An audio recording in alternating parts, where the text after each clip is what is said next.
Здравейте, приятели! Днес ще ви покажа моята вечерна рутина в неделя или като цяло, само че без къпането, тъй като виждате, че косата ми е мокра, защото тук ще се къпах и веднага снимам клипче. И да, сега най-напред ще започна с това, да ви покажа какви са моите продукти, с които аз хидратирам кожата си по време на душ и също така мия косата си, плюс маска, плюс масло за коса и така нататък. Та нека просто започваме. Така, сапунът, с който се къпах, е на бочко. Вътре го няма сапунът, ето го. Така, ето сапунът, с който се къпах на бочко.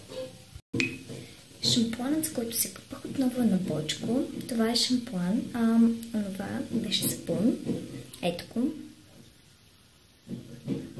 Шампуан на бочко. Ето четката и пастата, с които аз поддържам своята устна хигиена.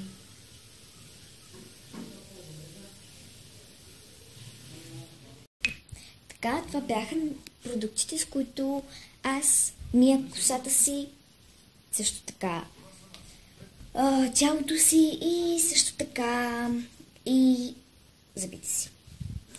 Така, също така моята лична фризьорка ми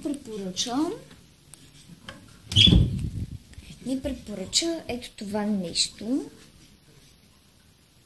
което е специално масло за коса, което след къпане, след като се срешим, нанасяме една капчица върху ръката, размазваме като крем и нанасяме само по краищата на самата коса. Ето, изключително много хубаво е, го ползвам вече от 2 месеца, тъй като се сипва по съвсем малко и е много изгодно. Оха е просто превъзходно, изключително хубаво оха е, просто не мога да ви опиша, трябва да го пробвате, зависи при кой фризьор сте. Долу в описанието ще напиша фейсбукът на личната ми фризьорка и може да я пишете на лично съобщение, да се запишете, че аз при нея. Изключително добра фризьорка, препоръчвам вие, просто ми се доверете. Така, следващото нещо, което правя, е да се проблека в домашни дрехи. Да. И най-вероятно след това, след като се проблека с домашните си дрехи, след като се изкъпя, си нагласям учебниците. Ето, нагласим си учебниците. Програмата ми е ето тук някъде затисната. Тъй като тя е много мъничка и пада. Ето ми е програмата. Ето тук си я слагам аз по принцип. Ей така. И да. Да, естествено, че така ще стане. Минутка.